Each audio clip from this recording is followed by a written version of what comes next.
Hi, this is Robino reporting from Devil's Digest. We're over here with tight end Chris Coyle on a Sunday practice after the win against NAU. Chris, a lot of fans were excited for the tight end to finally be back this year. It's one thing to talk about it, but we actually saw it on Thursday against NAU. Let's talk about how excited you were. 2 catches, 65 yards. You know what, I'll take 2 catches any day. You know, anytime I need to be there for the quarterback, you know, dump it off or, you know, have that open play down the middle like I did. You know, I'll be ready to make a big play and, you know, run after the catch and, you know, do big things for the Sun Devil. Hopefully loosen up the secondary a little bit so we could get that run game up through the middle, just like we usually plan on doing. And, you know, I'm looking forward to doing big things. I know that you had your doubts about the previous offense over here just because it wasn't tight end friendly, plain and simple. When the new coaches came over here and told you the tight end will be part of this offense and this is not just lip service, this is really what's going to happen, were you excited even back to December how your role is going to look right now? Oh, absolutely. As soon as I heard that Coach Norvell was coming in and bringing his offense from Tulsa, I knew that tight end was definitely going to be reincorporated into the offense, you know, actually being important to the scheme. And, you know, I'm just excited to be out on the field, even if it's just for a big block for Cameron Marshall, get him down the field, you know, just do my part to help the team out. I'm really excited I can finally do that and, you know, be a big role for the team.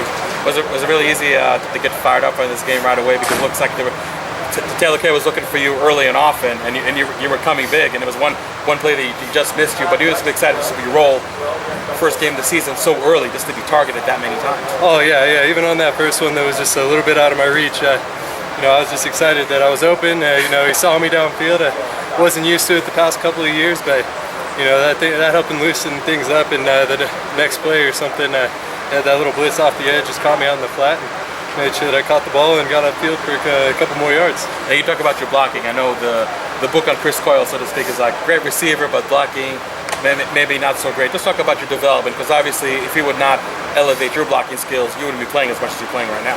No, yeah, that was definitely one of my main focuses of the offseason. Coach Long has done a really good job of helping us improve our blocking, all of us. We get on our 2-man sled and we're always working on our steps and, you know, keeping everything in tight and powerful. Because, you know, if you get too extended into a guy, they're just going to shed you off. And that was one of my weaknesses, is I try to come through a guy and, you know, just power off the ball. But, you know, I'd be too quick and might overextend a little bit. So I'm making sure everything stays tight and I'm starting to move guys around and seeing improvement. So I'm very excited with how we're doing. Obviously, look at a game like NAU, look at the score, look how the game transpired. You probably don't see a lot of negatives with the naked eye, but when you watch game film from your specific perspective, what did you see that you need to improve on for this week? One of the things that I need to improve on was sort of the tempo. Our whole offense needs to improve on our tempo a little bit.